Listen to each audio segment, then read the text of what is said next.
Vamos a resolver ejemplos de depósitos a presión. Esto son dos ejercicios del práctico, pero además ustedes tienen los ejercicios de las hojas del libro de Timoshenko Yang, donde tienen ejemplos, y creo que los ejemplos no son el fluido no es un líquido, sino es un gas. Nosotros cuando trabajamos, como en este caso, este ejemplo es con un líquido, vamos a tener el peso del líquido, además de la presión que el líquido ejerce en las paredes. En el caso de los ejemplos del libro no aparece el peso, aparece la presión del gas, porque es un gas. Bueno, nosotros tenemos acá el peso específico del agua, tenemos es troncocónica la forma del depósito y con estas dimensiones.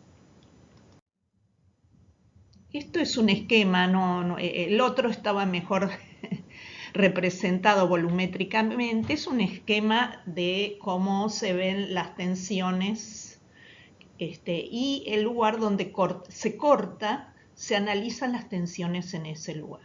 Para eso utilizamos esta ecuación general en el cual la tensión más tangente, la más vertical, la llamamos meridiano y la horizontal la llamamos transversal.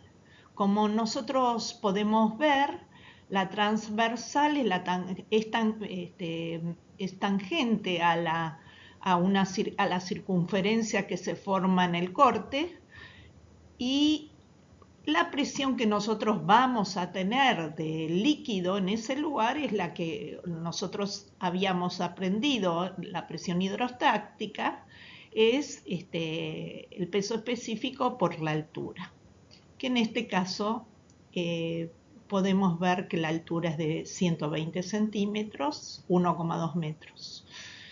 Pero haciendo el pasaje a kilogramos sobre centímetro cuadrado me queda ese valor.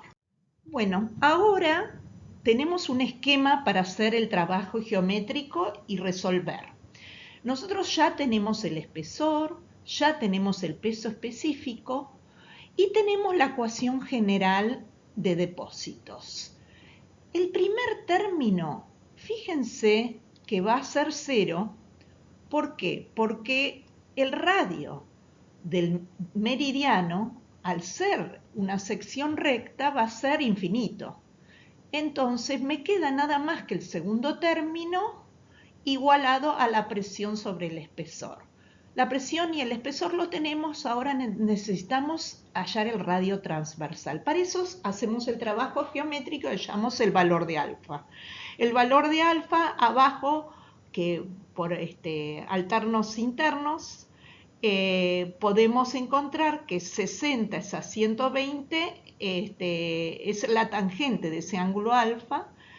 Una vez hallado ese ángulo alfa, hallamos la distancia al vértice generador del cono, y con esa distancia, después, una vez que tengo podemos obtener el radio transversal.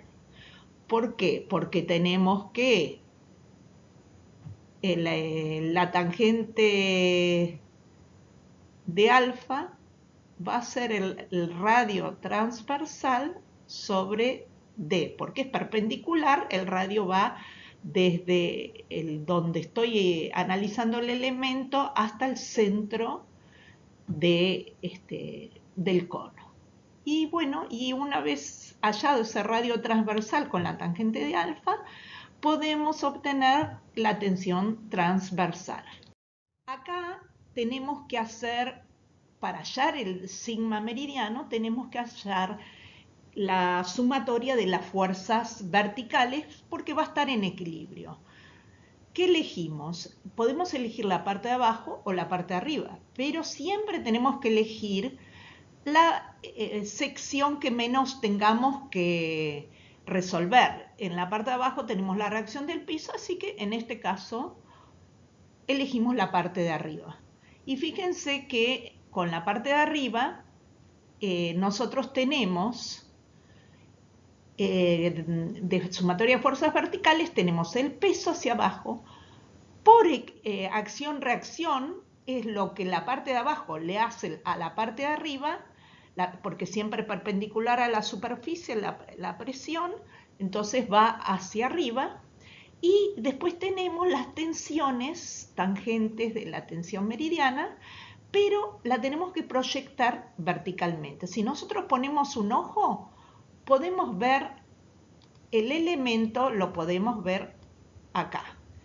Pero nosotros, como la tensión es tangente a la superficie, tenemos que proyectarla verticalmente con el ángulo alfa que ya habíamos hallado.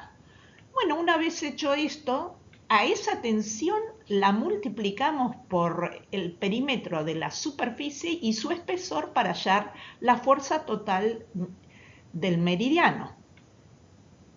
Y esto es el primer término de mi ecuación de la sumatoria de fuerzas verticales. El segundo término es el peso y el tercer término es la presión del agua que va hacia arriba multiplicada por toda la superficie de la circunferencia, que ya teníamos todos los elementos hallados. El radio inferior al cuadrado por la presión, que es gamma por 120, y bueno, y lo resolvemos y despejamos la tensión meridiana, que fíjense que en este caso va a ser menor que la transversal.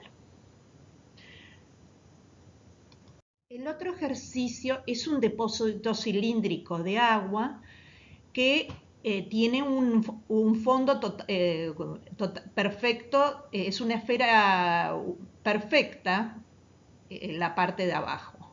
O sea, por supuesto, un corte, una esfera en la mitad, cortada en la mitad hacia abajo. Bueno, y acá tenemos los datos y tenemos que hallar, lo llaman sigma 1 y sigma 2, donde sigma 1 sería nuestro meridiano y sigma 2 nuestra transversal. Bueno, en este ejercicio lo van a tener que resolver, pero les doy los tips para resolverlo. Primero, sacan la parte inferior. ¿Por qué? Porque la parte superior tiene la reacción del techo. Utilizan la fórmula general, como la habíamos visto, donde los radios, como es una esfera perfecta, son los que están en los datos, que es de 0,9. Bien, la presión es la presión del agua en el elemento que vamos a analizar, la altura del agua que llega hasta allá, y el espesor es el de 0,03 centímetros, que lo pasamos a metros, en este caso. Pero después, bueno, después lo vamos a terminar pasando todo a kilogramos sobre centímetro cuadrado. Bueno, la tensión vertical también tengo que hallar el alfa, para proyectarlo verticalmente, y para eso tengo que hacer el análisis del ángulo en el lugar donde hice el corte, y tienen que utilizar la presión, es el peso específico por la altura, y el peso es el gamma por el volumen del casquete esférico, que las fórmulas las pueden encontrar en cualquier lado de internet, el volumen del casquete esférico. Fíjense, nosotros ahora tenemos la presión hacia abajo, pero siempre es en contra de la superficie. Y esto por acción-reacción es lo que la parte de arriba le hace a la de abajo, va hacia abajo. El peso va hacia abajo y la tensión, viste, siempre está traccionando los depósitos estos hacia arriba, sosteniendo el casquete. Y bueno, y así hallan el sigma meridiano.